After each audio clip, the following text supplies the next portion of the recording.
Oke guys, Mas Risan Mabrur ya. Oke, udah lama banget kayaknya kita nggak ketemu nih. Terakhir tuh kita ya baru pertama ketemu ya kita ya, baru pertama kali ketemu dan kemudian nggak pernah ketemu lagi. Ya Tahun komunikasi berapa online sih sih itu? masih kayak 2012 saya juga lupa apa itu pas 2013? 2013 kayaknya 13. Soalnya itu pas saya skripsi kayaknya, pas skripsi Ya, kuliah sama. dan memang dijadikan apa namanya ya? Itu Paper. skripsi saya yang waktu itu kan Ah, seminar nasional paper kan itu ah. saya masukin ke sana kita ketemu di sana dan nggak nyangka ternyata antum sekarang perjalanannya luar biasa sudah melalang buana ini. Oh ya, Eh, ente juga Udah sangar banget lah, keren lah. waduh enggak lah Salut. saya mah masih masih di sini-sini aja nih dari dulu. Kan ini gantian bro, jadi kayak kamu pengen apa? Pengen coba kuliah keluar gitu kan? Ya Kayaknya ya ya menarik ya. gitu kan. Sedangkan saya kan juga Ya ya. sama, ini pengen rintis startup gitu kan, biar Wah, bisa keren punya ini. kayak Kodepolitan gitu. Jadi Wah, kita keren. Saya pasti bakal lebih keren sih antum. ya nanti saling belajar lah. Ya. Ya ya ya ya. Ya. Hmm. Anyway, Mas Risan ini eh nanti kenalin ya, biar biar teman-teman tahu antum dari Ya boleh. mana. Pernah kuliah di Korea dan sekarang lagi ada di mana antum? Di Australia ya? Sekarang di Brisbane di Australia. Oke, Ya, oke, oke. lagi Nanti bisa lagi diceritain dong, S3. karena memang wow, karena memang saya sengaja nih ngundang antum buat ngobrol-ngobrol di sini ya, sharing aja nih. Apa ya? Pengen tahu pengalamannya. Biasanya kan saya tuh ngobrol-ngobrolnya sama teman-teman developer. Which is Anu juga teman-temannya developer. Iya. Ya Anu kan walaupun mungkin kayaknya sekarang udah nggak ngurusin teknis kali ya. Eh, eh, Penting dikit-dikit bro, nasihat. ya, mostly saya ngobrol kalau ngobrol sama semua developer ya. Tapi saya Ya. pengen ngobrol sama yang beda nih. Untuk rencananya sih ini saya mau masukin ke channel YouTube nih. Ya kayaknya bakal keren sih buat teman-teman. Oke, Ya, siap. bisa kenalin diri dong, antum dari mana gitu kan asalnya, terus kenapa bisa sekeren sekarang ini nanti bisa diceritain. Ya oke, singkat aja ya. Saya Ya. kelahiran tahun 91, kelahiran 91. Hmm. Dulu lahir di pelosok gunung di Jawa Tengah, di Gunung Sumbing, pelosok gunung. Jadi saya orang kampung. Dulu nggak ada kepikiran bisa kuliah, nggak ada kepikiran bisa sekolah sampai jauh-jauh gitu, nggak ada. Karena benar-benar dari kampung, di Hmm. kampung juga nggak ada yang sekolah gitu waktu itu. Oh ya? Nggak ada yang sekolah, iya. Makanya kenapa sih misalkan ada teman-teman yang minta saya untuk ngisi kayak gini, saya itu sangat senang sharing gitu karena saya punya harapan banyak, teman-teman itu banyak, adik-adik kelas saya itu yang bisa misalkan kuliah keluar dan sebagainya karena Hmm. kesempatan itu luar biasa bro, banyak bro kesempatan. Iya. Yang memanfaatkan kesempatan rata-rata teman-teman dari India, Pakistan gitu. Mereka Hmm. sangat sangat aware dengan opportunity yang di luar, kemudian mereka bisa melanjutkan dengan beasiswa-beasiswa dari luar gitu. Nah, Hmm. itu ya kayak sharing kayak gini itu sebenarnya rasa bersyukur aneh bro. Jadi kayak Hmm. saya itu kan bukan siapa-siapa ya dari kampung gitu ya, tiba-tiba kok sama Tuhan ditempatin di sini jadi kayak gini kan pasti ada rahasia tertentu gitu loh. Ya ya ya Kenapa ya. Tuhan bisa ngasih jalan saya kayak gini gitu. Dan Hmm. tentu pasti saya pengen kayak apa ya? Ya return back gitu loh, apa yang sudah Iya iya. Tuhan kasih gitu lah. Hmm. Nah, itu salah satu keinginan saya sih. Jadi saya lahir di kampung, bapak ibu nggak sekolah, bapak itu nggak lulus SD, ibu lulus SD. Hmm. Jadi bukan dari well educated nggak. Tapi kalau dari perspektif agama memang cukup religius keluarga. Hmm. Jadi kalau di kampung saya kan mayoritas Nahdiyin. Jadi Oh iya NU iya iya. ya. Ya ya ya. Kan di Jawa Timur ya antum ya? Jawa Tengah, di Oh Jawa Jawa Tengah. Tengah ya, Jawa Tengah ya. Mayoritas Nahdiyin ya, ibu juga kayak pengurus Nahdiyin yang ibu-ibu gitu. Jadi Iya iya iya iya. jadi kalau dari sisi makanya sampai sekarang walaupun di data science, walaupun di IT saya sering concern dengan isu-isu keagamaan dan sebagainya karena itu kayak Nice. udah ngelekat dari apa? Dari kecil gitu kan. Jadi kalau pendidikan formal itu memang kurang care ya di kampung, tapi kalau pendidikan agama, pesantren dan sebagainya itu cukup care gitu. Jadi di kampung gitu. Berarti antum lulusan pesantren juga jangan-jangan? Ya kalau di kampung kan kayak pesantren-pesantren itu loh. Jadi di kampung ada pesantren tapi pesantren kecil gitu yang itu juga untuk anak-anak di situ gitu kan. Dan Ya. memang dari keluarganya juga dulu mbah juga punya pesantren, sebetulnya pesantren. Soalnya Tapi saya juga alumni pesantren. iya kelihatan kan, makanya bikin pondok IT kan. Nah itu juga Ya, ya, ya, ya, ceritanya ya. panjang itu. Nanti gantian lah, Iya. gantian nanti. Boleh, boleh, boleh. Iya, saya yang interview Ah, foundernya konten lah. ini kan rencananya mau jadiin konten YouTube saya, malah saya yang interview. Enggak, nanti untuk konten YouTube saya lah. Oke, oke, boleh, boleh, boleh, boleh. Oke, oke. Jadi, ya. antum berarti dari intinya mah punya cita-cita, punya tujuan ingin menginspirasi lah ya. Karena Iya cerita sih. antum sebenarnya, antum mau punya tujuan menginspirasi atau enggak udah menginspirasi sih. Ya, iya nggak tahu ya, mungkin karena ini jalan aja yang dikasih sama Tuhan gitu kan, Iya, sama iya, Allah iya. gitu. Nah itu sih. Mm-mm. Jadi kalau perjalanan memang cukup berat sih, kenapa dulu akhirnya bisa sekolah dan sebagainya. Jadi kalau reasonnya itu sangat lucu bro. Jadi karena dulu itu saya lulus SD itu badan saya itu kecil, entah itu stunting atau apa nggak tahu. Cuman waktu itu tuh kecil. Mayoritas kalau di kampung gitu kan, Iya. di tempat-tempat saya gitu kan, habis lulus SD kan kerja gitu kan, Iya, bantu iya. di sawah, di ladang atau jadi kuli atau apalah gitu kan. Rata-rata kayak gitu, teman-teman SD saya juga seperti itu gitu. Cuman waktu itu orang tua itu nggak tega karena saya masih kecil, ini bisa kerja apa gitu kan. Iya, iya, iya, iya. Nah, Ini akhirnya disuruh kerja keras juga. nggak bisa Maksudnya kan. Nah akhirnya waktu itu disekolahin gitu. Iya, iya, iya. Walaupun berat itu orang tua, berat. Dan alhamdulillahnya ini sih dapat beasiswa juga waktu itu Alhamdulillah. di MTS. Inti kenal MTS lah, karena kan orang tua background religiusnya kan sangat religius, jadi Iya. nggak mau di SMP, nggak mau orang tua nggak mau, jadi harus MTS gitu, harus Iya, yang iya, iya, madrasah iya. sanawiyah. Nah waktu itu ngelanjutin di madrasah sanawiyah. Nah terus ternyata pas di MTS itu pas ujian nasional saya itu dapat ya 3 besar lah lulusan dari itu. Wow. Saya juga nggak tahu, nggak nyangka. Nggak tahu. Itu di gitu. kelas 1 berarti, dari kelas 1? Jadi kelas 1 itu belum kelihatan. Kelas 1 kan masih general gitu kan, masih dicampur Iya, iya. gitu kan. Terus kelas 2 itu kan udah mulai dibedain, ada 2 kelas unggulan, kelas 3 dan 2 kelas unggulan. I see. Kan? Nah, kelas 2 Iya. itu udah masuk di kelas unggulan. Dan kelas 3 juga gitu. Jadi ya itu kan jadi ketua kelas, jadi ini. Jadi iya. apa? Gak kebayang sih kenapa juga dulu bisa kayak gitu. Aku juga. Iya. Kalau pas SD nggak kelihatan bro. Pas SD saya biasa-biasa aja. Gitu ya. Iya. Tapi ketika terakhir ketemu saya udah tahu sih, udah apa ya? Udah bisa menduga ini orang bukan orang sembarangan. Soalnya dari cara ngobrolnya dan apa ya? Beda aja auranya kali ya. Orang. Iya. Ya itu sih. Jadi saya juga nggak nyangka itu serius. Mungkin itu jalan dari Allah ya. Maksudnya saya dapat 3 besar gitu kan. Kalau dulu kan ujiannya itu kalau nggak salah 3 ya, bahasa Indonesia, bahasa Inggris sama matematika. Nah matematika sama bahasa Indonesia sih ya oke ya, ngerasa kayak bagus ya karena kelihatan. Tapi bahasa Inggris itu saya jelek banget. Saya masih ingat dulu MTS kelas 1 bro. MTS kelas 1 itu bahasa Inggris saya nilai di rapot itu nilai 4. Wow, Nah, jadi, serius? Iya serius. Makanya saya itu selalu motivasi teman-teman Indonesia. Biasanya kalau mereka mau keluar itu kan kendalanya bahasa Inggris gitu kan. Saya pun di S1 itu bahasa Inggrisnya masih parah banget. Kita itu teman-teman Indonesia biasanya kurang pede itu di bahasa bro. Makanya kita kalah sama dari India, Pakistan yang mereka itu kalau India kan native ya. Itu kayak bahasa pemersatu ya. Jadi mereka nggak ada language barrier gitu. Kita biasanya kendalanya di situ. Iya. Aneh sih itu karena mungkin namanya juga riskan kali dari Mbah itu dulu. Jadi suka take risk gitu loh bro. Dulu itu parah itu.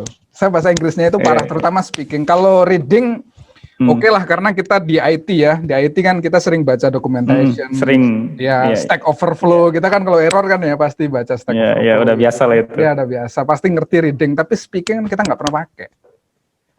Jadi pas dulu awal-awal pas sampai Korea itu juga, wah acang adut bahasa Inggrisnya. Cuman opsinya 2 kan. Kamu mau ngomong bahasa Inggris apa bahasa Korea? Bahasa Korea lebih parah, saya nggak ngerti apa-apa. Jadi kan ngomongnya bahasa Inggris gitu. Tapi di sana banyak yang pakai bahasa Inggris kan di Korea ya? Ya banyak sih kalau teman-teman akan di kampus ya, di lingkungan kampus. Cuman kalau di Mm-mm. luar, di restoran, ke toilet, ngobrol di pasar ya nggak ada orang bahasa Inggris. Terus bahasa Gitu Korea. ya. Iya. Mm-mm. Oke, Sama kayak di Jepang kali ya? Jepang mirip, di Jepang mirip ya. Mirip Ya ya? nanti itu mungkin kita diskusi yang Korea. Terus saya dari SMP itu, waktu SMP dapat 3 besar itu kan, bro. Terus Iya, iya, iya. pas ngambil ijazah, bapak saya itu bilang ke wali kelas, pas ditanya sama wali kelas, ini mau dilanjut apa enggak anaknya gitu. Bapak saya bilang enggak mau dilanjut karena enggak punya duit. Oh ya? Waktu itu pas ada apa ya, kan bapak petani ya, bapak petani kayaknya kan petani tembakau itu dulu. Sekarang udah mayoritas udah ganti cabe sih. Itu tembakau pas nggak laku lah waktu itu. Iya, iya, iya. Bapak bilang Di Sumbing itu ya? iya di Gunung Sumbing, di lereng Gunung Sumbing. Bapak bilang nggak mau dilanjutkan. Oh tiba-tiba itu wali kelasnya marah. Saya masih ingat itu nama wali kelasnya Bu Husia. Ini bapak ini gimana? Kok nggak mau dilanjutkan? Ini nilainya dikasih ke orang lain aja yang mau lanjutin gitu. Nah kayak wali kelasnya malah marah gitu kan sama bapak saya. Nah akhirnya itu disupport sama wali kelas, disaranin untuk lanjut di SMA 1 Temanggung. Itu SMA terbaik. Gitu. Mungkin wali kelasnya udah lihat potensi antum kali? Ya mungkin sih nggak tahu. Dan anaknya wali kelas juga sekolah di SMA 1 Temanggung jadi teman juga. Itu sih. Jadi, oh gitu. Ya. Jadi akhirnya kenal juga gitu jadi dulu akhirnya di SMA 1 Temanggung. Nah sebenarnya kayak dulu di SD MTS itu belum begitu kelihatan, tapi mulai kelihatan potensi itu pas di SMA sih. Pas di SMA itu memang cukup kelihatan gitu. Jadi ya cukup jadi aktivis gitulah. Jadi aktivis dulu. Mungkin karena antum udah apa ya? Udah tahu cara belajarnya kali ya? Iya. Ya. Udah tahu cara belajar, udah tahu diri antum kayak gimana dan cara belajar yang cocok buat antum apa? Oh iya sih mungkin. Ya? Iya mungkin. Jadi dulu itu sering biasanya gitu sih. Saya masih sering ingat sih teman-teman itu kadang kayak envy dalam artian nih, maksudnya iri bercandaan gitu kan, maksudnya kayak dulu itu di SMA saya itu nggak ngerti komputer karena saya kan orang kampung, belum pernah pegang komputer dan sebagainya. Ya sekarang malah jurusannya apa di komputer gitu kan. Itu kan kayak nggak ngerti gitu kenapa bisa gitu. Dulu itu kalau pas listening bahasa Inggris saya itu paling parah pokoknya, paling tetap nggak ngerti itu karena kan jarang dengerin yang bahasa Inggris gitu, nggak ngerti, nggak gaul gitulah. Iya. Cuman sekarang malah yang di luar negeri gitu. Banyak terpapar. Iya. Ya, jadi kan teman-teman pada bingung gitu loh ini gimana anak. Jadi makanya saya itu sering kadang merasa sebenarnya ya peran paling banyak itu dari Tuhan gitu loh. Jadi kayak entah kenapa tiba-tiba dikasih kayak gini. Gitu. Jadi seperti itu, bro. Jadi kalau di SMA sih karena SMA 1 itu kan favorit gitu kan. Jadi majority ya teman-teman yang di situ ya terbaik dari teman-teman dari Temanggung gitu kan. Dan backgroundnya kan keluarganya juga bagus-bagus gitu. Nah memang cukup terbentuk di situ. Iya. Jadi saya cukup aktif dulu di situ di Rohis, organisasi keagamaan. Jadi udah mulai kayak apa khotbah di masjid, macam-macam lah. Sudah biasa public speaking kali ya? Public speaking, terus apa ya? Ya itu kebetulan di SMA juga sama, di kelas juga ketua kelas, kemudian juga ya kalau ranking ya dapat ranking 1 gitu. Padahal yang lucu itu kayak teman-teman itu sering rasa envy itu karena gini. Saya itu kan dalam tanda kutip nggak punya duit, bro. Nggak punya duit, makanya pas di SMA saja, ya itu salah satu pertolongan dari Allah mungkin. Saya tinggal di masjid, saya jadi marbot, karena kan nggak punya duit untuk bayar kos. Oh ya? Iya, di SMA itu kan jauh dari rumah. SMA jauh dari rumah. Oh, antum berarti nggak pulang pergi ya? Ke apa ya? Nggak pulang pergi ke rumah dari sekolah? Iya, jadi saya itu udah jadi marbot 8 tahun, bro. Selama SMA, kemudian kerja 1 tahun ya. Kemudian di Jogja juga jadi marbot pas di UIN. Dan kuliah juga? Iya, pas kuliah jadi marbot. Oh ya? Ya. Wah ini saya baru tahu nih. Jadi ya dulu motivasinya ya karena nggak punya duit, bro. Kayaknya nggak punya duit buat kos kan. Iya. Tapi ya jadi marbot lumayan lah gratis kan. Iya, jadi gratis. Cuman ya di marbot itu apapun dilakukan dari bersihin toilet sampai gantiin imam, gantiin khotib gitu loh. Jadi kan job Iya, iya. desk-nya Antum udah biasa hidup prihatin sih. Jadi ya ya udah biasa hidup prihatin. Jadi kayaknya mungkin daya biasa. juangnya Iya mungkin. punya apa ya? Standar beda dengan manusia umumnya. Ya, ya, ya, ya. Nah, Ya, lanjut. Gimana Ya. nih? Masih Jadi terus di tuh SMA nih. itu, di SMA itu masih sering banyak teman-teman yang ngerasa kayak envy dalam tanda kutip bercanda ya, karena saya kan dari keluarga nggak ada, saya kan nggak mampu itu bro beli buku-buku itu loh. Dulu kan beli buku Erlangga, Yudhistira, ingat gak? Mungkin ente juga masa-masa SMA Iya, gitu. iya, iya, iya, Yang iya, buku-buku saya ingat. tebel-tebel itu kan. Kan nggak punya duit untuk beli buku. Iya, buku paket ya. Iya, buku paket kayak gitu. Jadi tipsnya itu biasanya saya itu selalu pinjem buku punya teman. Jadi pinjem itu nggak pas mau dadak ulangan, karena kan mesti kalau mau dadak ulangan buku kan dipakai. Jadi saya pinjem, saya baca aja, saya rangkum gitu kan. Iya. Sering pinjem Sebelumnya. kayak gitu kan. Dan saya itu sering tidur di SMA, di S1 juga sering tidur karena dulu kan kerja macem-macem gitu kan. Nah tapi itu pas maksudnya di kelas tuh tidur. di kelas sering tidur, tapi nilainya bagus-bagus. Kemudian apa? Kalau pas bangun ditanya guru bisa jawab. makanya banyak yang kayak si Kamaru deh. Makanya banyak yang dalam tanda kutip envy ini gimana nih kok Resani Iya. Kok jarang bisa ya? belajar gitu kan, maksudnya buku juga nggak punya gitu. Saya berangkat sekolah itu kan mereka nggak tahu bro. Masjidnya Ya mereka nggak, yang mereka lihat tuh pas di kelas. Iya. Padahal perjuangan antum tuh di luar kelas lebih banyak malahan kayaknya. Iya, jadi kalau yang saya lihat sih, saya itu sebenarnya cukup cepat untuk belajar. Jadi kalau belajar hal baru itu cukup cepat, makanya cukup cepat merekod, tapi memang cepat lupa bro. Itu sih, jadi makanya kalau misalkan ada ulangan atau ada tes seminggu sebelumnya, saya coba aja rekod baca cepet gitu aja. Biasanya cepet ngerekod, tapi ya nanti habis itu udah bentar lupa lagi. Ya? Jadi itu menyimpan memori jangka pendek doang ya. Iya. Jadi gitu sih, ya kemudian sebenarnya ceritanya cukup panjang sih, banyak drama bro, karena dulu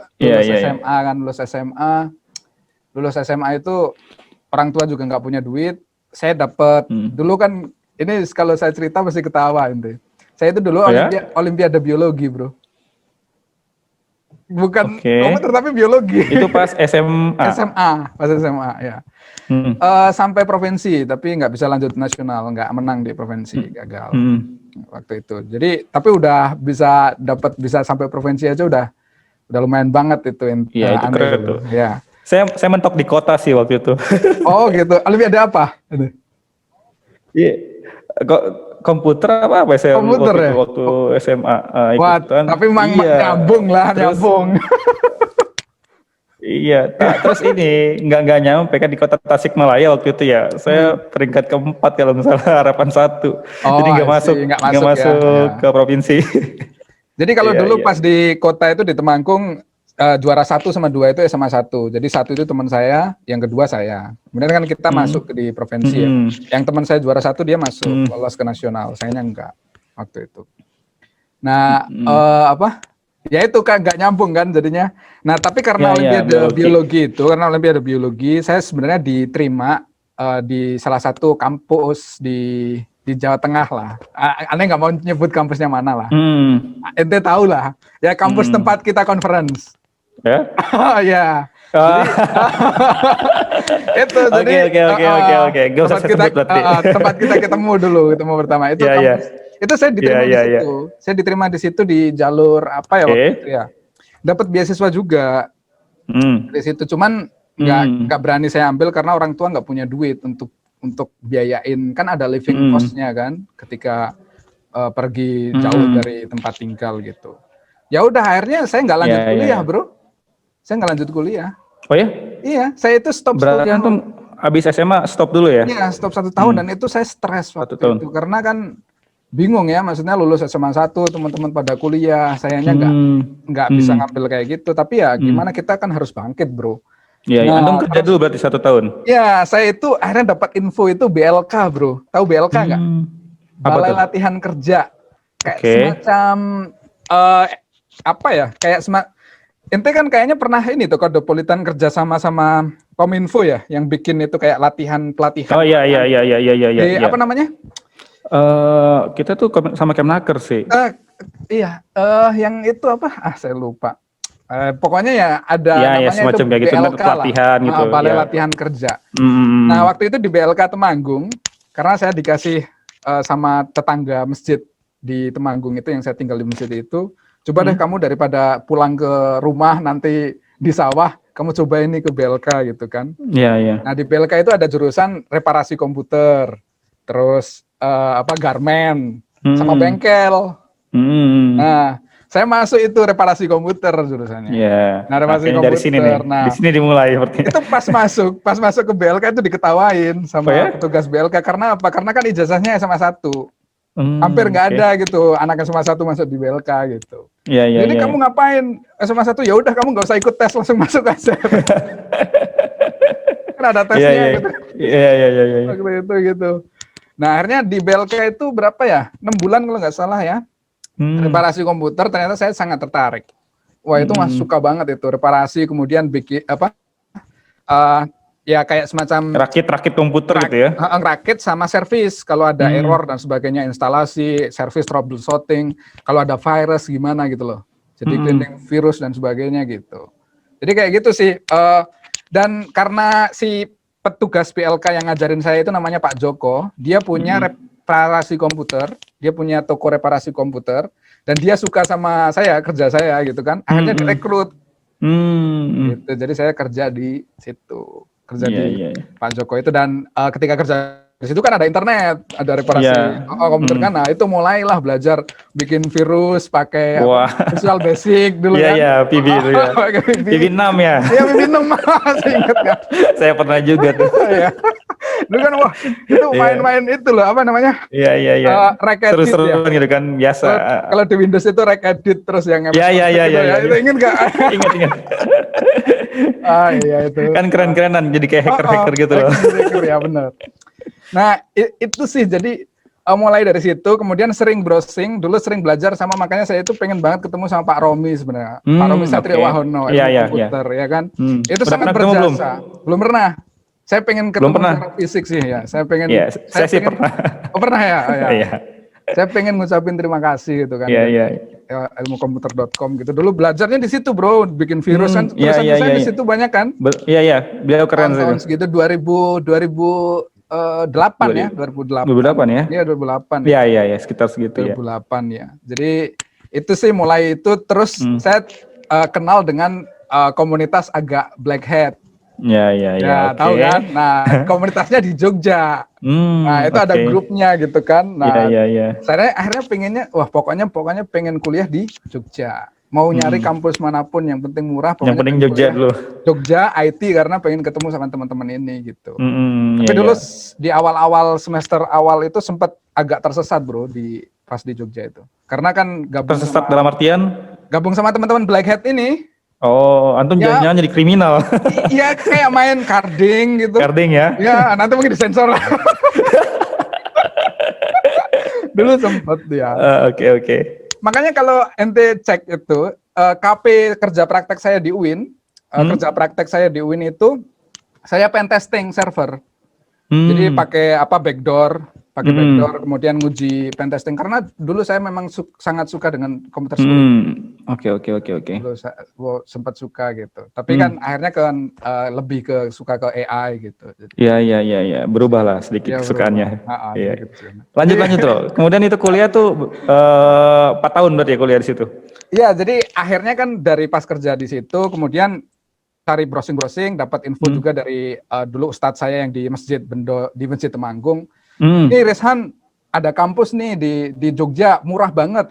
Namanya UIN Sunan Kalijaga. Ada jurusan kesukaanmu, jurusan IT katanya. Nah, itu memang murah banget, bro. Saya masih ingat itu, kalau nggak salah dari tabungan saya kerja itu cuma 2.400.000 kalau nggak salah itu. Itu sudah include SPP 1 semester sama uang masuk. Nah, kemudian ustadz saya yang di Masjid Bendo itu, Masjid Temanggung itu, dia punya koneksi di masjid di Jogja. Dia akhirnya, Oke. kamu kuliah di Jogja di UIN nanti bisa tinggal di masjid ini. Wow. Saya kenal sama teman di masjid ini. Gitu. Melanjutkan menjadi marbot selanjutnya. Iya, jadi marbot. Akhirnya saya jadi marbot, kuliah lanjut S1 di UIN, Iya, iya, iya, iya. Jadi Oke, oke. gitu sih ceritanya. Ya di UIN semester awal itu kan nggak punya duit ya, harus survive ya. Awal-awal ini kerja di warnet bro, wah itu parah banget, capek banget. Itu kalau ente bayangin tahun 2009 ya, ane masuk kerja di warnet itu 8 jam, satu shift, 8 jam. 8 jam Ya. satu shift sehari itu cuman dibayar 13.000. 13.000 itu tahun berapa ya? Tahun 2009. 2009. Tapi murah banget sih. ya murah, tapi di Jogja murah juga makan. Oh iya, Bisa iya. untuk makan Cukup lah sehari. 1 kali makan ya. Iya, enggak sehari makan itu. Buat makan 2 kali itu bisa, 2 atau 3 kali itu. Iya, iya, iya, iya, oke. Berarti murah banget ya di Jogja makan. Iya, murah banget. Iya, benar. Murah banget, beda sama di Bandung. Beda. Iya, iya. Nah, jadi agak inilah ya memang itu. Jadi tantangannya luar biasa. Jadi sengsara masa-masa itu awal-awal semester itu kan saya belum punya skill ya, Bro ya. Belum punya skill, schoolnya cuman ya network, reparasi dan sebagainya, kemudian harus kuliah. Akhirnya kan jaga warnet. Nah, cuman tetap gabung sama teman-teman yang black hat itu, jadi ya itu karena butuh duit dan sebagainya akhirnya agak nyasar. Waktu semester awal agak nyasar. Iya, oke. Cuman inilah semester 4 mulai udah tahu rezeki halal, itu kembalilah. Jadi kan udah bisa nutor, semester 4 udah bisa ngajar, udah bisa nutor ngajar-ngajar di praktikum ya. Kan kita punya praktikum kan kalau IT kan, ada macam-macam. Nah, kalau semester 1 2 kan belum bisa, kita baru mahasiswa baru gitu. Iya. Nah, habis itu udah saya nutornya banyak banget. Semester mulai 3 kayaknya udah bisa mulai nutor ya. 3, 4, 5 itu udah banyak nutor. Kemudian semester 6 itu saya udah mulai ini kerja di puskomnya UIN. Jadi kayak itu antum nutor tuh maksudnya ada ngajar orang praktikum. yang praktikum ngajar ya? Oke. Iya, jadi kan dosen di UIN kan di tempat itu juga sama kan, kuliah IT itu kan mesti ada kelas, ada praktikumnya. Iya kan? Biasanya kan dosennya. Oh gitu. Ada dosen, ada orang sendiri sih, orang lab gitu loh. Ini asisten dosen. Oke. Tapi ngajar waktu itu ngajar. Iya. Enggak ini. Kelasnya kebetulan juga itu rezeki aneh kali ya. Kebetulan tahun 2000 pas aneh banyak nutor itu di UIN itu dia buka kelas khusus. Kelas khusus itu IT, TI, tapi kelas karyawan yang kelas malam juga. Nah, jadi itu butuh tutor banyak dan saya dapat lumayan banyak gitu dari situ. Lumayan lah itu ya. Survive untuk bisa macam-macam lah. Dan waktu itu kan juga adik udah mulai sekolah SMA kayak nggak salah, jadi ngebantuin adik juga dari nutor dan sebagainya. Tapi habis itu udah mulai semester 6 itu udah enak karena saya udah kerja tetap. Jadi masih kuliah tapi kerja di puskomnya UIN. Iya. Jadi UIN itu cukup berubah itu UIN Jogja. Dulu saya daftar UIN masuk itu ini bro, semuanya masih manual. Jadi kayak ngantri registrasi itu masih manual gitu kan. Nah, kemudian ada dosen saya itu lulusan ANU, S3 di Australian National University, tetangga ini. Lulusan ANU, dia S3 pulang, terus dia jadi kepala puskomnya. Oke. Nah, sejak itu dia memang merombak banyak hal, semuanya di-online-kan, bikin sistem, dan dia cukup berani karena outsourcing dari mahasiswa. Gila kan? Maksudnya dari mahasiswa dia tahu udah kamu direkrut aja untuk coding, untuk develop sistem gitu. Nah, itu dulu saya ngebikin sistem ini, kayak SIA-nya ngebantuin SIA sama bikin sistem KKN online, pendaftaran KKN. Dan itu antum masih jadi mahasiswa berarti semester kan? Semester 6 saya mulai, semester 6. Ya. Dan kalau mimpi pengen kuliah ke luar negeri itu sejak SMA. Di SMA 1 Temanggung itu dulu pernah ngelihat kayak di Rohis itu ada senior dari dulu, mungkin ente pernah denger atau enggak, namanya itu siapa sih, Danang atau siapa dari IPB, dia kuliah IPB. Dia bikin kayak video motivasi gitu loh. Iya. Motivasi yang dia punya mimpi, tulis rekam mimpi-mimpinya gitu kan. Waktu itu semangat banget pas SMA, walaupun nggak ngerti ya kuliah ke luar negeri, tapi pengen gitu kan. Pengen banget gitu. Waktu itu pengennya saya ke Jepang bro, karena suka sama Doraemon. Ya pengen ke Jepang. Itu Oke. kan si Danang ini juga ini dia di video motivasinya itu dia ke Jepang juga dari IPB ke Jepang. Ya, ya. Nah, tapi kan nggak ngerti itu caranya gimana. Pas di UIN pun juga saya udah mimpi itu masih ada, Bro. Saya bikin paspor itu semester 5, Bro. Semester 5 saya bikin paspor, saya tempel tuh di dinding atap. Biar pas tidur kelihatan ini dia. Kelihatan, pokoknya saya punya mimpi harus bisa keluar negeri. Saya belum pernah naik pesawat, Bro. Iya, Tapi iya. udah beli paspor. Itu kan Gokil sih antum ini. itu kayak mimpi-mimpi ini ya. Pokoknya saya pengen keluar negeri gitu. Iya. Itu afirmasi sih masuknya kayaknya ya. Hah? Afirmasi, jadi ini kelihatan terus. Iya, bisa.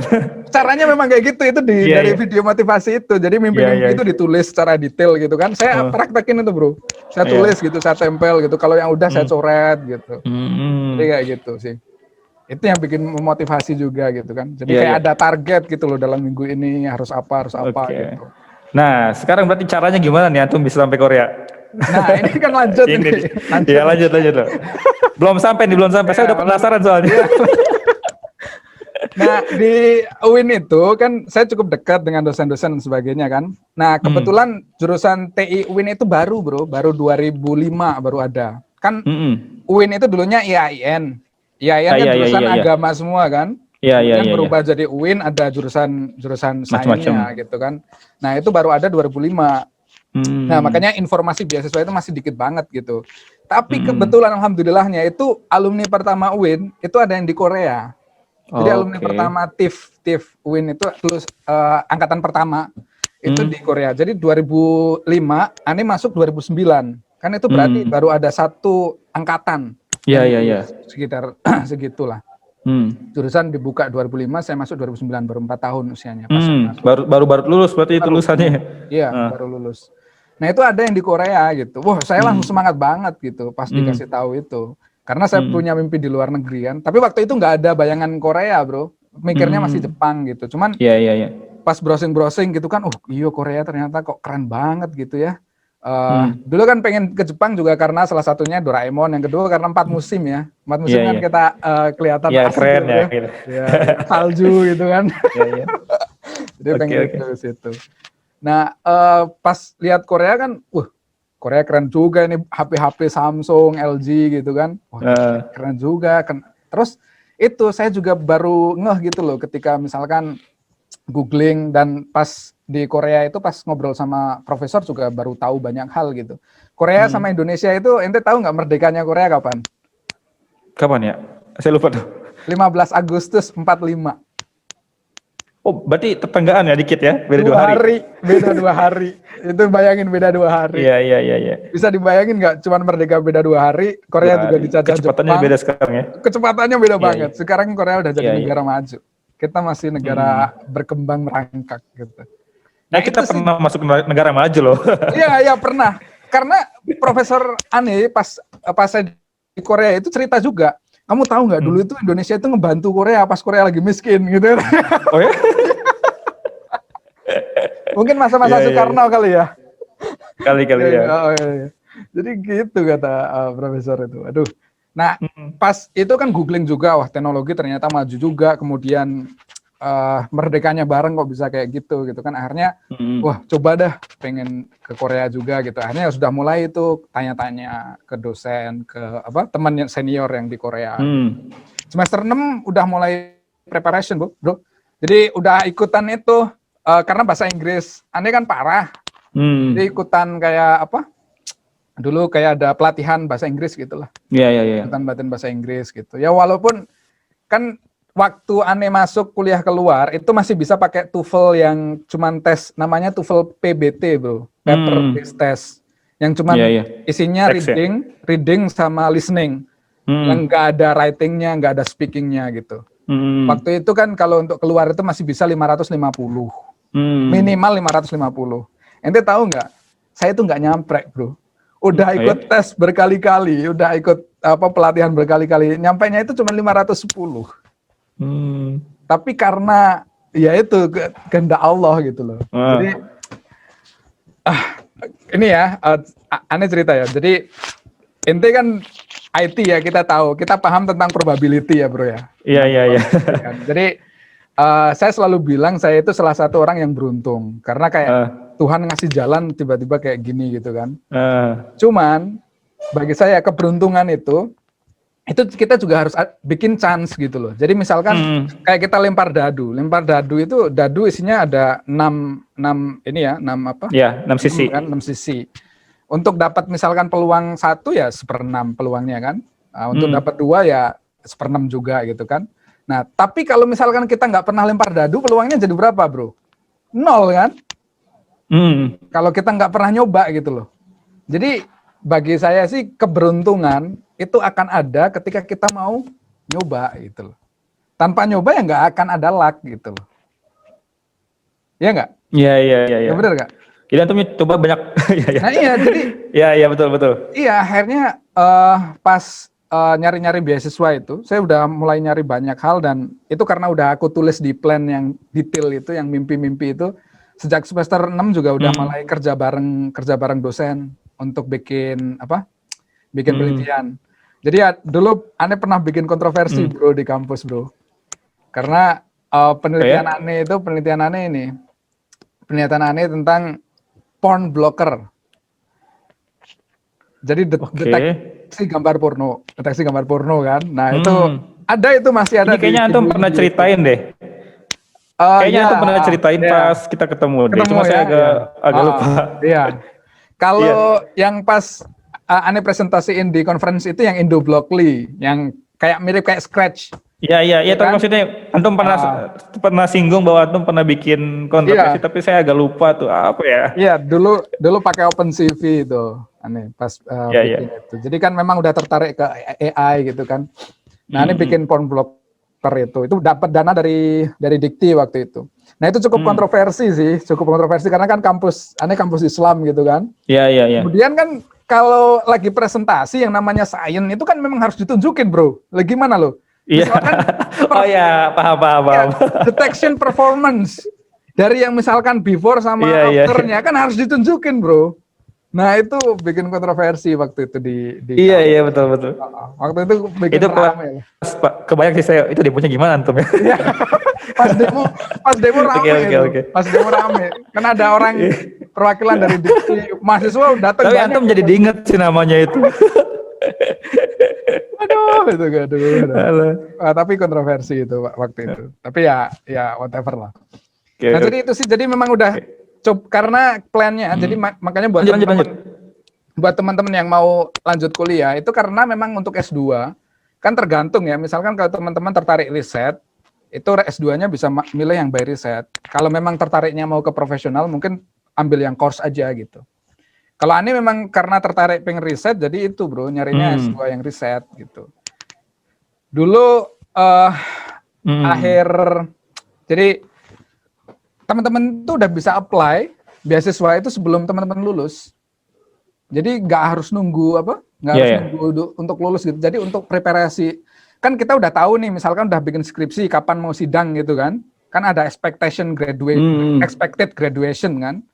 Nah itu ketika kita udah tahu kita mau lulus kira-kira bulan apa, mau sidang bulan apa, ya udah kita apply aja beasiswa. Asalkan sudah ada TOEFL, kalau sekarang kan TOEFL-nya udah harus yang IBT itu, sama atau IELTS, yang udah harus ada writing-nya, ada speaking-nya, jadi lebih susah. Tapi lebih bagus sih menurutku.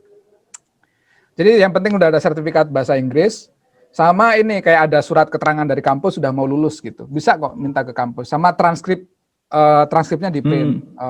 Namanya apa sih transkrip yang dari semester 1 sampai semester terakhir gitu lah.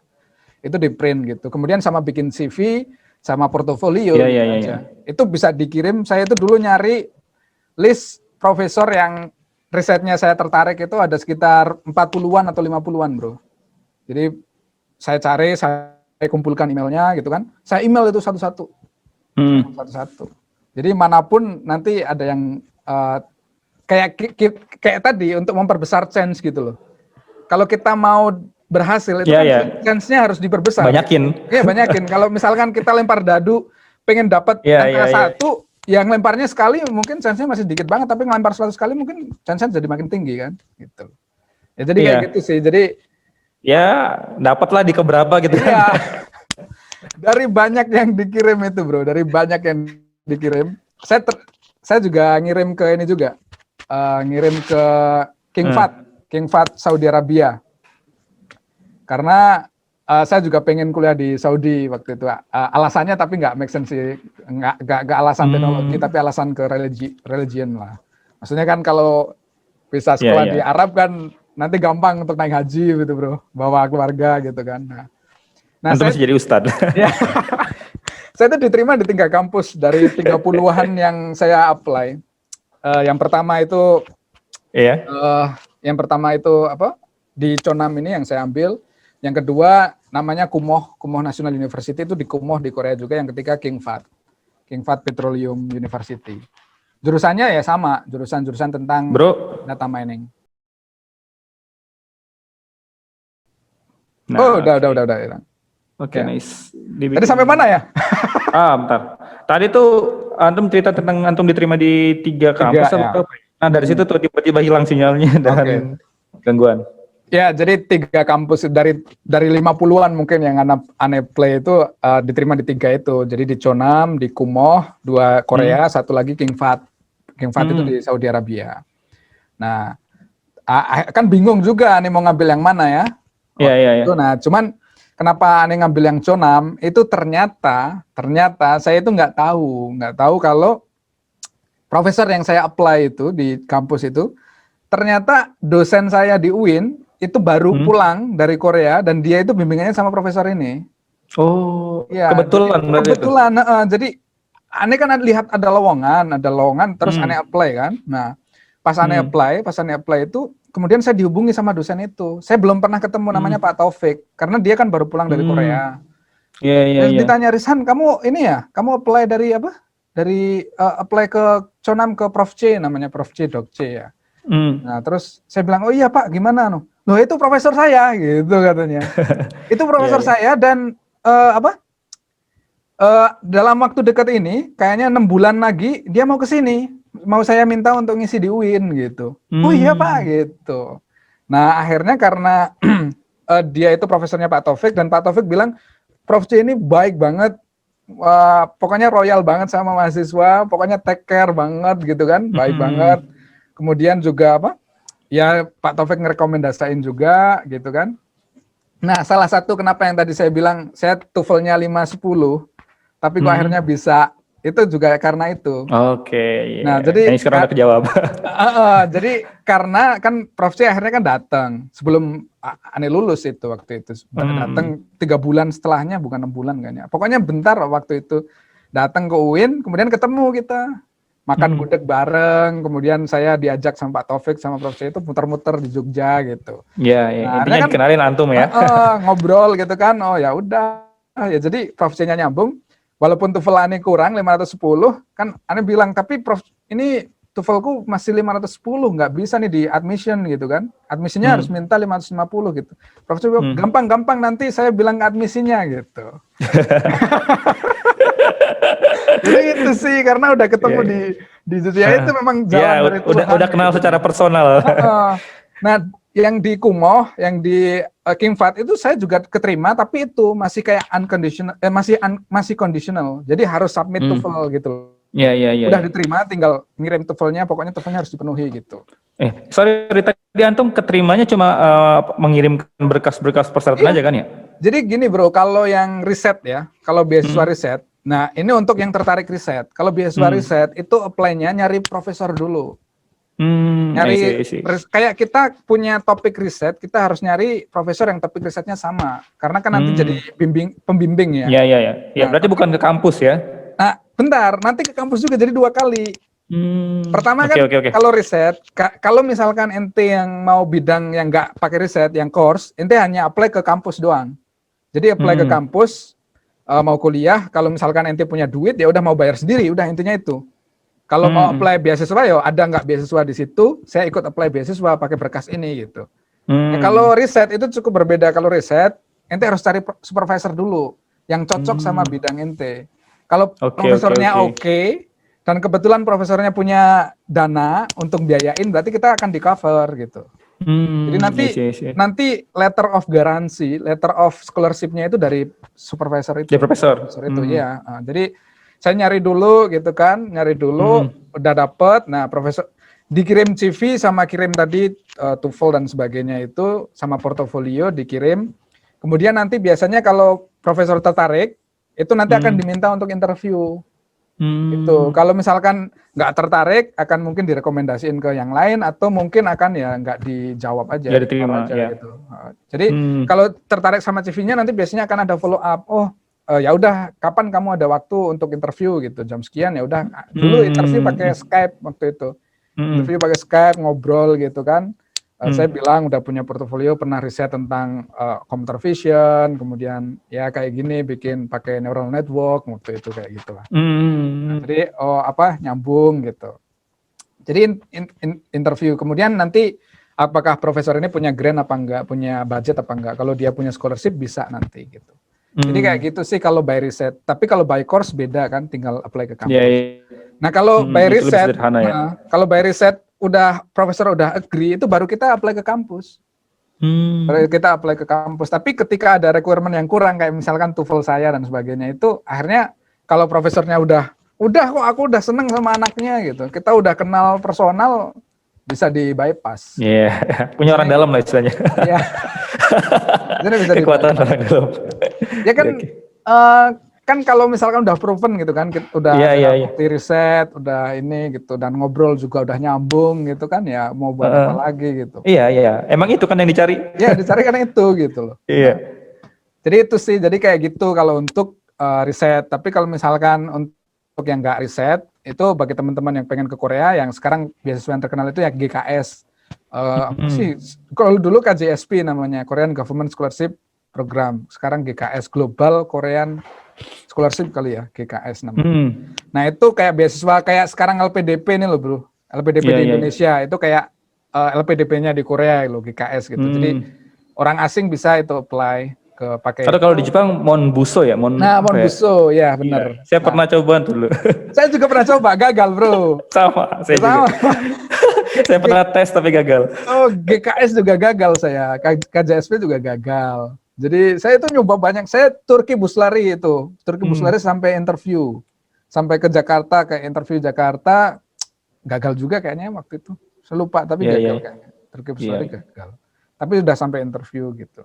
Iya. Nah, ya kayak gitu sih, maksudnya ketika kita lebih banyak mencoba, berkali-kali mencoba, ya pasti chance untuk berhasil kan lebih tinggi ya. Kayak ente misalkan, ente dulu kan sebelum Kodepolitan apa namanya, nyangkut ya? Nyangkut. Iya. Atau sebelum itu kayaknya ada juga apa enggak sih? Sebenarnya ada, cuma nggak jadi, cuma baru sebatas ide, namanya Hadu dulu pertama sebelumnya. Sebelum nyangkut tuh namanya Hadu. Itu pas saya masih kuliah semester 3 saya coba tuh. Semester 3, semester 4 kalau semester 4 coba Hadu, kemudian belum sampai rilis udah ganti nyangkut tuh kan semester 8, tapi itu Hadu nggak digarap sih. Pas nyangkut digarap semester akhir tuh. Ya coba bayangin kalau ente berhenti di situ, kan nggak ada Kodepolitan gitu kan. Betul. Iya, memang keberhasilan itu atau luck, kita sebut luck, beruntung apalah itu, ya ketika kita increase apa itu, ya chance-nya gitu loh. Betul. Dan juga nggak datang sendiri kalau misalnya nggak dibikin sih. Iya. Maksudnya antum nggak akan bisa ke Korea kalau misalnya antum tadi nggak mencoba beberapa hal yang tadi kan. Artinya ya saya bukan beruntung, mungkin belum pernah nyoba kali ya. Gitu. Iya, karena belum pernah nyoba ya. Makanya kalau biasanya ada teman-teman yang nanya, saya udah nyoba 10 kali apply, terus ditolak. Mungkin kurang. Itu kurang gitu, ya benar. Iya, oke. Mungkin kurang. Dan ini bro, jadi ini aneh kasih tahu aja. Jadi ke semua teman-teman, terutama yang pengen kuliah ke luar negeri, teman-teman yang bisa kuliah ke luar negeri itu bukan orang-orang yang maksudnya dalam tanda kutip pinter banget, itu enggak sebenarnya. Yang saya temui dari pengalaman teman-teman yang di sini gitu, saya ngobrol sebagainya. Enggak harus ya berarti ya? Enggak, sebenarnya kunci utama itu bukan di situ bro, tapi adalah ini survivalnya, tingkat apa itu daya juangnya. Karena untuk hidup di luar negeri itu nggak cuma masalah brain aja bro, karena kan kita dibenturkan dengan banyak hal yang itu berbeda dengan zona kita, berbeda dengan environment kita sebelumnya gitu loh. Iya. Misalkan pas di Korea itu saya pertama di sana, waduh itu stres banget bro. Dari bahasa misalkan ya, bahasa Inggrisnya compang-camping, bahasa Koreanya wow, blas gak ngerti kayak di planet Iya, iya. lain gitu kan. Makanannya beda banget. Nyari makanan halal susahnya minta ampun, gitu kan. Belum lagi Itu salah satu budayanya ya contoh beda. ya kan. Ya budayanya, culture-nya di sana ada namanya pali-pali. Pali-pali itu Apa tuh? kerja itu harus cekatan, harus Hmm. cepet gitu. Pali-pali kerjanya harus cekatan gitu. Dan mereka sangat workaholic, seneng kerja. Nah itu Iya, iya, budayanya iya. kayak gitu gitulah. Kemudian Nggak ada budaya kayak di Indonesia yang nggak punya duit yang penting kumpul gitu loh. Makan nggak makan asal kumpul. apa sih aku lali itu udah mangan ramangan yang penting kumpul ya atau apa sih Ya, aku itu. lupa dah. Makan apa nggak makan yang penting kumpul atau apa sih lupa gue. Itu budayanya jadi gitu. Iya ya ya itu Ya sih intermezzo maksudnya. lah. Heeh.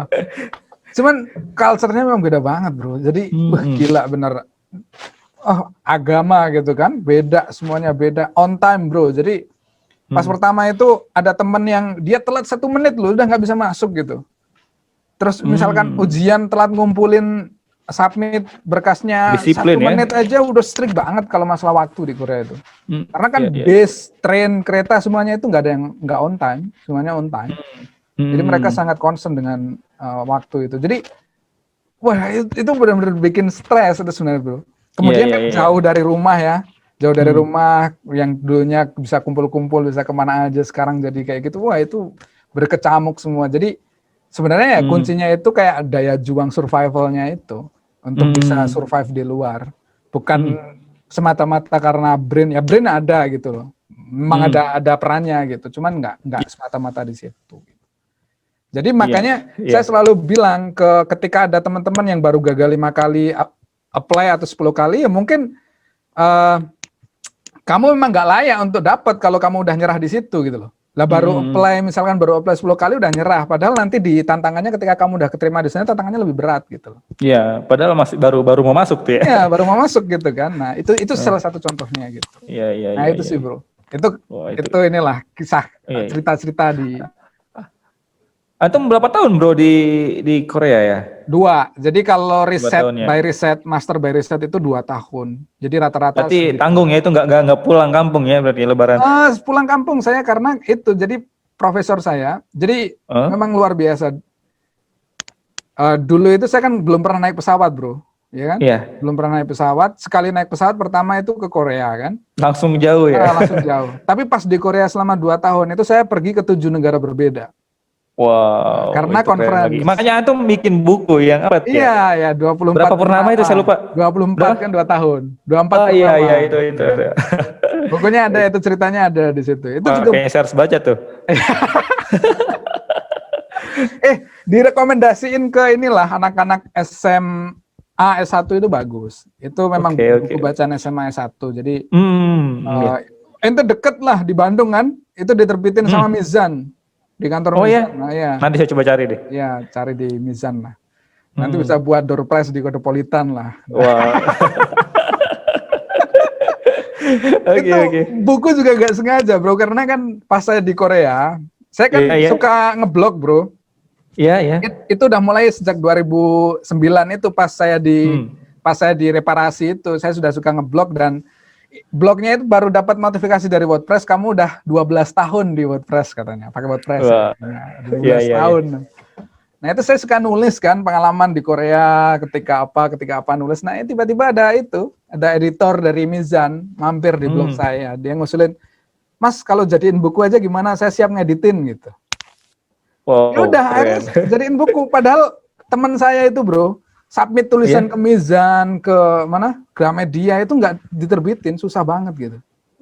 Gitu karena ya? Kan susah ya, bikin buku kan susah ya. Ternyata saya malah ditawarin gitu. Iya. Gitu. Lagi-lagi antum kayaknya orang yang hoki deh. Iya. Semuanya tadi ada kaitannya dengan keberuntungan, walaupun tidak serta merta kan. Antum kenapa bisa punya buku dan ditawari itu? Karena antum menulis kan, artinya ada peluang, ada hal yang antum lakukan sehingga ujung-ujungnya menjadi sebuah keberuntungan. Iya. Kan? Jadi waktu itu bro, tulisan saya itu sekarang udah makin jelek sih kayaknya karena saya udah agak nggak aktif ya. Jadi harusnya sih aktif. Mungkin ini juga cambuk buat saya gitu. Dulu pas saya aktif-aktifnya nulis itu selalu di first page Google ketika nyari tentang kuliah di Korea. Makanya viewersnya itu cukup lumayan banyak waktu itu. Iya, iya. WordPress saya. Jadi kenapa mungkin dari situ ada yang nyangkut itu banyak yang baca gitu. Jadi mungkin dari situ ada jadi orang dan Ya, mungkin Indonesia sekarang kan, antum jadinya YouTube kali sekarang antum. ya Indonesia kan juga ini ya lagi tertarik banget sama Korea kan. Nah, Iya, iya, iya, iya, iya. Sampai sekarang sih, Bro. tapi memang keren bro, serius. Aku akui banyak value-value yang aku dapat selama 2 tahun di sana. Gitu. Iya, iya, Banyak iya. banget value-value yang aku dapat. Termasuk cerita-cerita sama profesor itu. Maksudnya salah satu misalkan gini bro. Ini yang paling penting ini di antara Ya. semua konten ini paling penting ini. Ini wejangan dari profesorku di Korea. Jadi saya kan tanya ke profesor, Prof ini gimana sih kok kita itu merdeka hampir bareng gitu kan. Tapi kok beda banget ya kondisi negara Indonesia sama Korea gitu. Dia bilang satu hal ini dan saya selalu ingat. Jadi Prof bilang kita orang Korea itu mendidik anak-anak kecil yang masih baru lahir itu, anak-anak kecil di TK dan SD itu selalu menanamkan namanya dendam bro, dendam positif.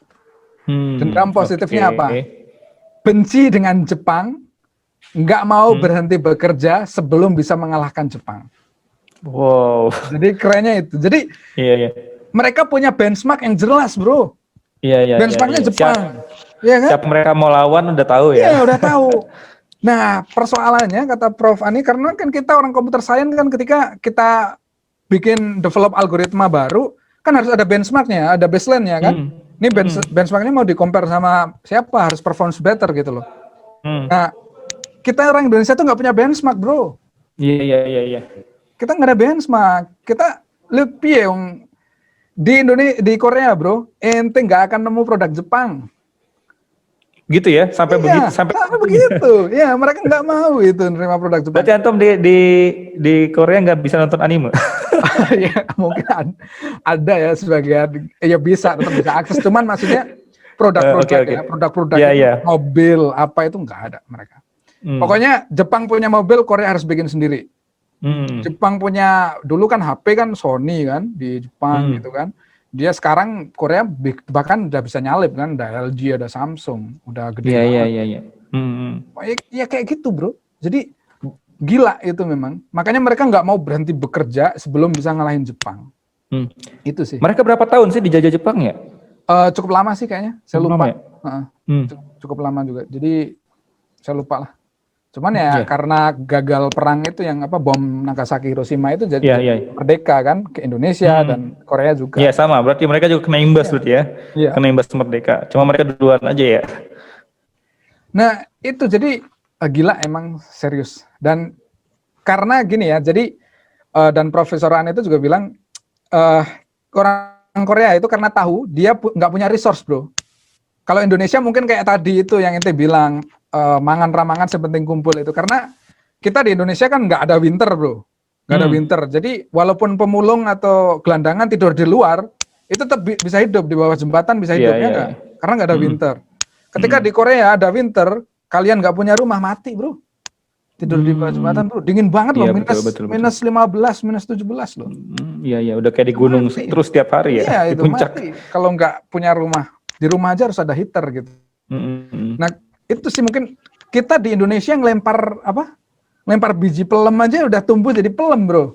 Iya. Bisa hidup, bro. Iya nggak? Saking suburnya, saking nyamannya di Indonesia. Iya, kita tinggal di kampung, udah nggak perlu bekerja, tinggal nanam ketela aja, makan tiap hari makan ketela bisa hidup.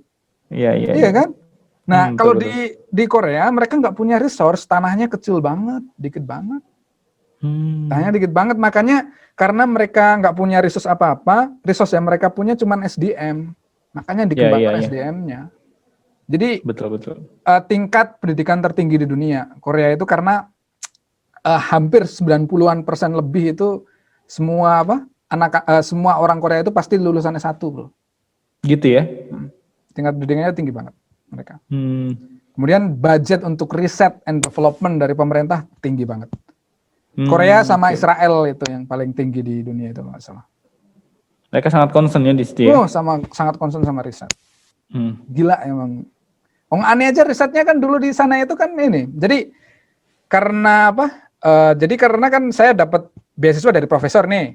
Nah, modelnya itu gini, mungkin ini kalau Indonesia mau maju kayak gini, cuman ya sekarang Indonesia kan udah punya Gojek, Bukalapak ya, Iya, iya. kemudian Tokopedia dan sebagainya, mungkin ini bisa niru Korea gitu. Jadi kayak di Korea itu, kayak LG, Samsung gitu kan, mereka itu ngasih grant-grant ke kampus, ke university gitu. Jadi misalkan kayak Profesor Ane bro, Profesor Ane itu dia dapat grant dari LG, dia dapat grant dari LG, kemudian nanti untuk melakukan riset, makanya dia bisa nge-hire mahasiswa untuk melakukan riset gitu, mahasiswa PhD atau mahasiswa master gitu. Iya, Nah iya. waktu itu beasiswa saya itu dari itu salah satunya. Nah riset saya juga akhirnya menyesuaikan ke situ, diarahin ke situ. Dulu riset saya di Korea itu bikin ini bro, jadi kayak nganalisis data dari smartphone lock. Jadi HP kita ini, kalau Nggak kita punya kunci. HP ini kan semuanya nge-generate lock bro. Dari Kalau lock, ada locknya kan, ada lock dari semua sensor yang ada. Ini kan banyak sensor di sini. betul Ada sensor, ada accelerometer, ada kamera, ada sound dan sebagainya. Itu kan semua sensor itu kita manfaatkan untuk mengetahui atau ngedeteksi behavior orang. Dan waktu itu tujuannya untuk identifikasi sama untuk buat smart assistant. Jadi bagaimana caranya kita bisa bikin model machine learning model yang bisa untuk mengidentifikasi orang hanya lewat behavior aja. Jadi HP itu dia akan ngerasa kalau yang lagi pegang itu bukan pemiliknya. Jadi mungkin pertama bisa dari cara jalan, posisi di kantongnya di mana, dan lokasinya di mana, proximity-nya apa aja di sekitaran HP itu gitu. Disimpannya bagaimana posisinya? Itu bisa tahu, bisa buat identification gitu. Dan goalnya juga buat untuk smart assistant gitu kan, bikin aplikasi yang smart. Jadi aplikasinya udah bisa ngerti behavior dan kemauan dari usernya gitu. Dan untuk smart home juga, kita itu dulu bikin gimana caranya smart home itu tanpa harus komen bro. Kalau sekarang kan komen misalkan di depan pintu open the door, turn on the light gitu kan, masih komen gitu kan. Masih komen ya. Dulu itu di sana dari LG itu tanpa komen, kita udah langsung pegang smartphone aja, udah tahu kalau dia udah mau deket sama rumah ya udah rumahnya buka sendiri, kemudian udah tahu kebiasaan dia. Harus nyalain lampu, TV-nya nyala, kebiasaannya nyetel musik tiba-tiba musik gitu. yang apa, musiknya apa, ya mandi pakai air anget, keangetannya seberapa dan sebagainya gitu loh. Kulkasnya gimana gitu. Nah kayak gitulah. Itu gila risetnya, emang gila itu mereka. Serius. Anyway, kita udah lama banget nih, udah panjang sekali kayaknya, udah 1 jam. Sebenarnya pengen masih ngobrol nih, kayaknya masih menarik banget. Cuma nanti jadi kepanjangan. Mungkin kayaknya perlu kita bikin sesi selanjutnya nih, bro. Ya siap. Nanti kita lihat responnya, bro. Kalau responnya banyak yang pengen sesi berikutnya, kita boleh lah. Siap. Mungkin nanti teman-teman di komentar deh, pengen tanya apa aja. Mungkin yang tadi dijelasin sama Mas Ihsan, apa aja yang belum teman-teman dapetin jawabannya bisa tanyain. Nanti mungkin kita bikin sesi selanjutnya deh. Dan terakhir nih, sebagai penutup, saya pengen minta apa ya, closing statement sama nasihat atau apa ya istilahnya, tips. Kalau misalnya orang mau ke Korea atau mungkin bisa jadi ke luar negeri yang lain ya, kuliah ke luar negeri yang lain, nggak harus Korea sih. Oke, tipsnya kayaknya tadi udah aku sampein sih. Intinya itu Tuhan itu nggak akan ngubah nasib suatu kaum sebelum mereka itu berusaha untuk ngubah sendiri gitu loh. Jadi kayak tadi ketika misalkan saya selalu merasa beruntung, tapi tanpa saya untuk mencoba, keberuntungan itu tidak akan datang. Jadi kalau bagi teman-teman yang mau kuliah keluar, kemanapun, ke negeri manapun, ya udah harus dicoba gitu. Dan jangan patah semangat gitu. Karena sebenarnya kalau gini ya, urusan kita, urusan manusia itu cuma 3 lah. Cuman berusaha, berdoa, kemudian habis itu tawakal. Urusannya kan cuma itu bro. Jadi setelah kita berusaha, berdoa kan harusnya setelah itu tawakal. Jadi Tuhan itu, hasil itu urusan Tuhan. Itu bukan urusan kita gitu. Jadi ketika nanti hasilnya apapun ya, itu udah urusan Tuhan. Tugas kita ya berusaha sama berdoa gitu. Jadi untuk hasil, ketika kita sudah berusaha maksimal mungkin, tapi hasilnya masih nggak bagus atau apa ya, itu udah urusan Tuhan. Kita nggak ikutan di masalah hasil ini. Tapi tugas kita adalah berusaha dan berdoa gitu aja. Hmm. Jadi itu udah, that's all gitu. Jadi makanya ketika teman-teman pengen lanjut kuliah ke luar dan sebagainya itu ya udah itu. Dan yang kedua, opportunity atau kesempatan beasiswa di luar itu sangat-sangat banyak. Jadi saya sering sedih banget karena di luar itu teman-teman dari India, Pakistan, Bangladesh, even Vietnam, even kalau di UQ ini misalkan di Australia kita compare Indonesia, mahasiswa Indonesia sama Malaysia itu jauh bro. Malaysia banyak banget. Ya. Jauh, Vietnam juga banyak. Gitu. Indonesia dikit banget bro, yang di luar mahasiswa-mahasiswanya. Nah jadi itu sih maksudnya, dan beasiswa itu di luar banyak banget. Apalagi sekarang udah era informasi bro. Jadi wah udah informasi terbuka sangat gamblang. Apalagi lo teman-teman lulusan dari kampus-kampus ternama Indonesia yang udah banyak alumninya di luar, nah itu udah kesempatan luar biasa. Gitu. Manfaatkan koneksi itu. Dan bagi yang teman-teman dari kampus yang misalkan bukan ternama, kampusnya apa gitu, kan sama kayak saya gitu kan. Jadi nggak ada masalah, kita nggak boleh untuk putus asa gitu. Intinya kalau misalkan kampusnya bukan kampus ternama gitu, kuncinya di portofolio. Harus banyakin portofolio. Karena mereka juga akan melihat portofolio kita gitu. Kalau portofolionya memang cocok, memang bagus ya, pasti dapat. Itu sih bro dari Ane. Oke, thank you banget Risan Mabrur, keren banget bro. Ya.